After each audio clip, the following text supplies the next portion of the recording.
Yes, sir. What's poppin'? The show boy, the boy Henry Heck, back at it again with another video. And today, I just want to give some thoughts on live service games. They've been a hot topic.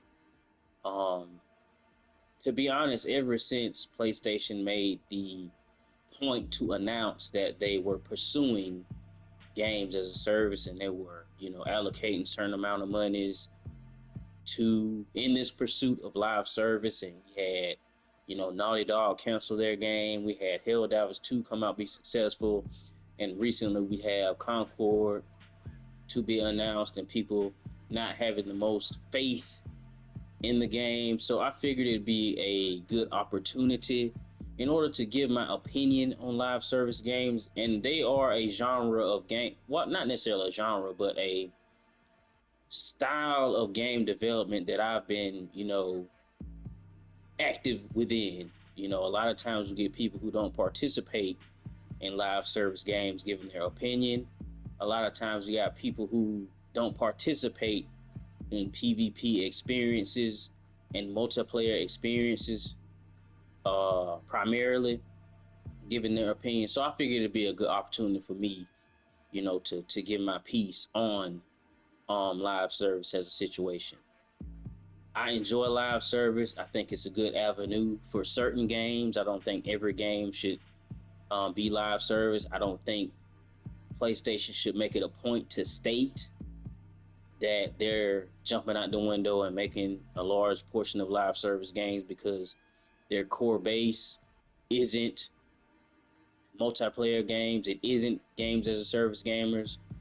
And of course, to step out on the forefront and announce that they're pursuing live service endeavors, games as a service endeavors, didn't really do them the best. It didn't really give them the best look. In my opinion, I think they should have just released these games, and over time, if people gravitated to them and the player base was there, and they were consistent in content delivery, to let it just organically become a games as a service. You don't necessarily want to jump out the window and say, oh, we making games as a service, because most people that jump out the window and make a games as a service aren't successful. I still think that them picking up Bungie was a good idea, despite what a lot of people think. They've done the research into the psychology of retaining a player base. They are one of the longest lasting games as a service, aside of, I mean, not aside, but beside like your Warframe. Right alongside them, they've been prospering. And even though people don't have the best opinions of Bungie themselves haven't made the best decisions. To say that Destiny as a whole is a failure would be a lie. Even at their worst, it is still quite successful, more successful than a lot of other developers, more successful than a lot of other franchises, more successful than a lot of other games. You know what I'm saying? They've been here for the long run, and that expertise that PlayStation has acquired through that acquisition, be it talent and knowledge of multiplayer game development, knowledge of games as a service development, and maintaining longevity, you really can't put a price tag on that. Even if they don't go on to further make games as a service, they still have that knowledge of first person shooter mechanics. They still have that knowledge of world design. They still have that knowledge of character writing. They still have that knowledge of world building. They still have that knowledge of, even in light of these recent layoffs, they still have that knowledge of talent retention. You know what I'm saying? Because even a lot of these people, even though they were fired or let loose from Bungie, they still spoke of positive experiences they experienced with working for Bungie and building this game. So it's a lot of stuff that, a lot of positives that PlayStation gets when they buy a Bungie. Even if stuff goes to shit, they still get the IP. And the Destiny IP is huge. Say what you want to say, it's huge. That Destiny is IP of IPs. You know what I mean? And IPs are gold at this point in time. You can do anything with the Destiny IP. You can make comic books, you can make movies, you can make shows, you can make merchandise, t-shirts, action figures, spin-offs galore. You can have a Cade spin-off. You can have a Zavala spin-off. You can have a Shiro 14 spin-off. You can have a Saint for I'm kind of making it may be Shiro 14 or Saint. One of them is 14. Either way, you can have spin-off upon spin-off because the characters in the lore of this game are amazing. You can have Osiris spinoff. You know, it's tons of opportunity at your feet with an IP like Destiny. And in my opinion, when you like I said, when you do this games as a service thing, this is how I would do it. And this is why I think the Naughty Dog Factions 2 IP would have been groundbreaking had they had the sand to stick with it, because we're gonna speak about how they first of all blew this thing up beyond something that people did not even ask for. They made the decision to step out and make this a standalone, huge, ambitious project which nobody asked for. They made the decision to step off on stage with Geoff sharing concept art, speaking about how amazing and great it would be. And then ultimately, they made the decision to cancel it, to throw all that hard work away, to waste all that time and resources when they could have been building something. They could have made a Last of Us 2 DLC instead. They did not. And you got folk running around here wanting to blame Bungie. It's not Bungie. Bungie didn't tell them to go off and do this.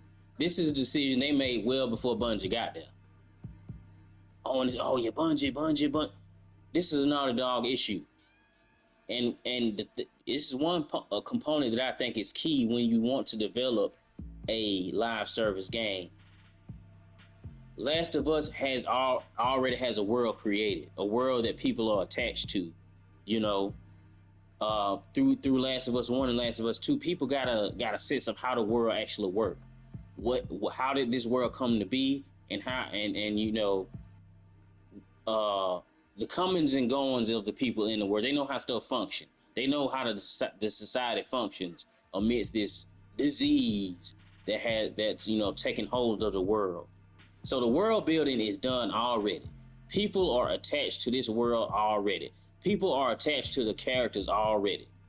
You got TV shows bringing even more people in.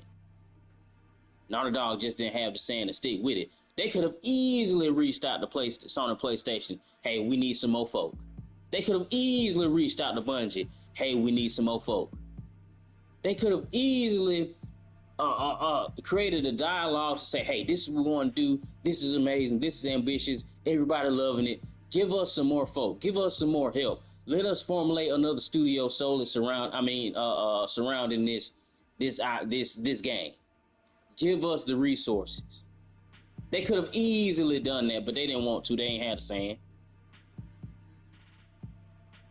They didn't have the sand. And in my opinion, that is key when you are designing a game that is supposed to be ongoing, supposed to be a live service, a game that you want people to log in day after day after day, spend hour after hour after hour, and then ultimately give you some dollars. A lot of these games are failing because they fail to build the world around the player. They fail to give you something to attach yourself to. They fail to give you something to care about. Knockout City. What was we supposed to be attached to in Knockout City? What? Another game that failed that could have succeeded. What's the game with the mix? I forget the name of the game with the mix. The flying mechanics were awesome. Labeled supposedly Destiny Killer. Destiny Killer. That's what they called it. I played the beta. I said, nah. Some ain't sitting quite well here. Then you go back, you do your research. They had stuff built. They just didn't have the time to utilize it. They had the world building there. It just was not implemented. You give the folks something to be attached to. They will give you time. They will give you grace. Anthem. That's the name of the game. Anthem. Mismanaged, mishandled. Management failed. We could still be playing Anthem today, enjoying ourselves today.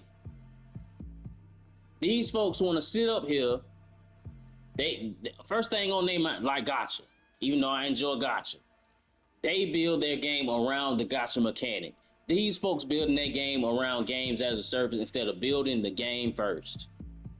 Build a game that people gonna like. Build a game that people gonna enjoy. Build a game with characters that people relate to.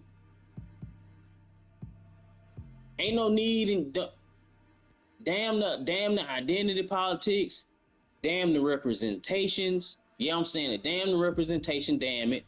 Because if the game is good, the characters are relatable, and everything flow, folk gonna fuck with it. The moment you sit up here and say, hey, I want to represent this person. Hey, I want to build a games as a service. Hey, I want to build a game around gotcha mechanics. You fucked up.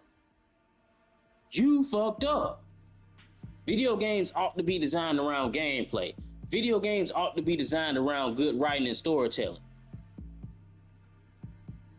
And depending on your genre, if it's shooting, include that in the triad. If it's action adventure, include that in the triad. If it's strategy, include that in the triad. If it's card based, include that in the triad. They doing too much with stuff that ain't important. That's why they fail. You don't sit up here and say, oh, I'm gonna make a games as a service. Folks that created WoW didn't say, oh, I'm gonna make a games as a service because WoW is games as a service. Folks that created Final Fantasy 14 went like, oh, because Final Fantasy 14 is the games as a service. Successful, both of them, each of them. They not trying to sit up here and build a game around, we finna have folk coming back month after month. They designing content that's captivating, gameplay that's fun, and that's why folk keep coming back. That's why.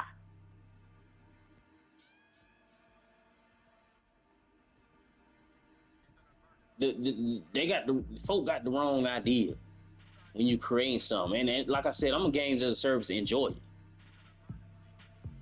I sit down and enjoy me a games as a service for months on end, for hours on end, hundreds and thousands. If it's good, if it's enjoyable. Other than that, these games finna burn. These games are about to burn. I'm going ahead and tell you right now. We see it. Halo burning. Why? They want to make game as service. Rogue Company burning. Why? They want to make game as service.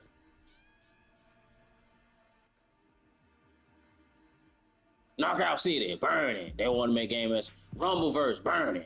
Burnt. It's over. Didn't even make it 12 months. Over. These games don't make it this long or don't come out. Hyenas, who's making that? Was that Sega making that? Hyenas didn't even see the light of day.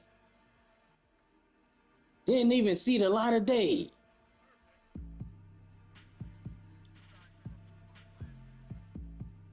You focus on the wrong stuff.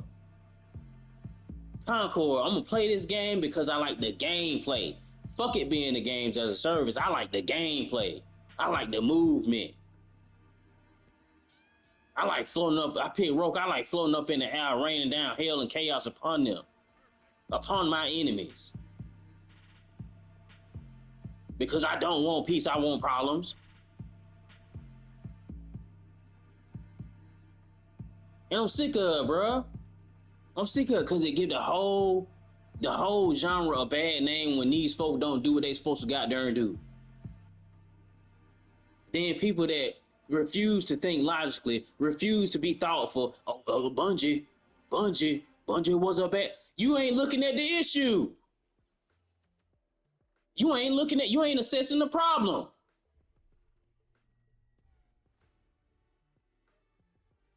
What are we doing? This is why I hand wave a lot of these opinions. I hand wave a lot of these folk because they don't engage with the genre in the first place. I wish I would listen to somebody that shit on games as a service that don't play multiplayer. I wish I would listen to somebody who's shitting on Concord that don't play PvP. You weren't playing anyway. You weren't gonna purchase anyway. Oh, it's an Overwatch clone, blah, blah, blah, blah. But loving Marvel Rivals, cookie cutter as it is, loving Marvel Rivals, because you get to play as the Hulk. But you shitted on Concord because it was cookie cutter. And you got Rivals right here, which is the exact same shit. Different characters, exact same shit.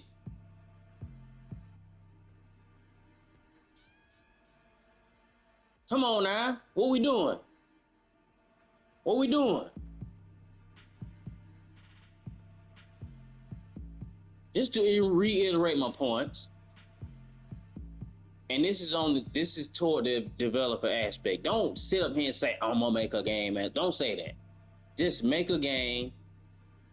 If people gravitate to it, player count is high, then proceed to continue to create content, then proceed to further support the game, then proceed to add things in and levels and guns and etc. to where the people can earn and participate in. Because you got a lot of knuckleheads out here that don't participate anyway, that are just eager to make judgments, eager to shit on it, eager to speak negatively on something they don't even participate in the first place. Because I'm all for multiplayer. I'm all for single player.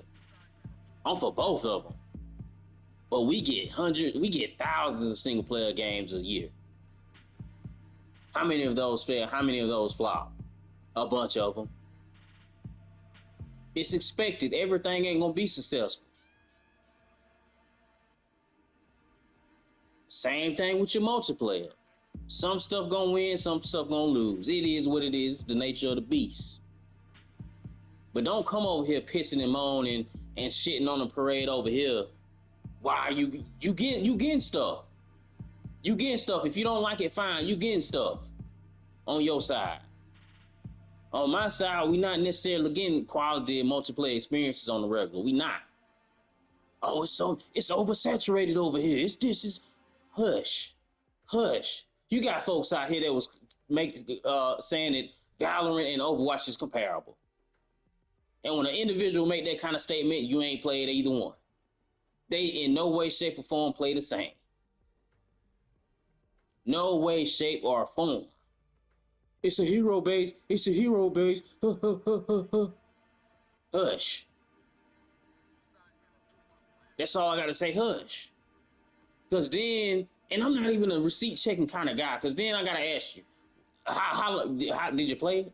How long did you play it? Oh, I didn't have to. I watched YouTube. That's all I needed to know. I'm not going to engage in it further. And I'm not going to disrespect you. I'm not going to call you crazy. I'm just not going to engage in it further. They tell me all I need to know. Cookie cutter, clone, oversaturated. Calling everything an Overwatch clone. We got Rivals is probably the second Overwatch clone. You got Paladins and you got Rivals. No other, unless I'm missing something, no other hero-based shooter plays like that currently. No other. Concord don't play like Overwatch. Valorant don't play like Overwatch. Valorant play like Siege. You just got hero abilities. Valorant is free for everybody, so check it out. And after you play that joint, tell me to play like Overwatch, and I'll call you a liar to your face. I will call you a liar to your face. Oh, well, everybody. Oh, well, it's not free, so I don't care if it's not free. You got folk that's out here bragging about, oh, I buy my games. I buy my games. I support the developer, blah, blah, blah. But then a minute the game ain't free, you got something to say. I ain't gonna go on no further. That's all I got for right now. I'm finna allow me a little more time inside Valorant right now. Though it is slow, it's something fresh. It's something I can kind of experience, something different than I'm used to. You know, more siege like, but not necessarily siege. Though it is siege. You know, in siege, the characters got different abilities, different equipment. In Valorant, these people got different abilities, quote unquote equipment. They're both slower, more. They're attacked shooters. You know, there's some nuance right there. Attack shooters. I guess Overwatch attack shooter. Warzone attack shooter. Concord attack shooter. Destiny 2 PvP attack shooter. Because, you know, hey, that's all the same. Div 2 PvP tank shooter. Man, that's all I got for right now. I will catch y'all in the next one.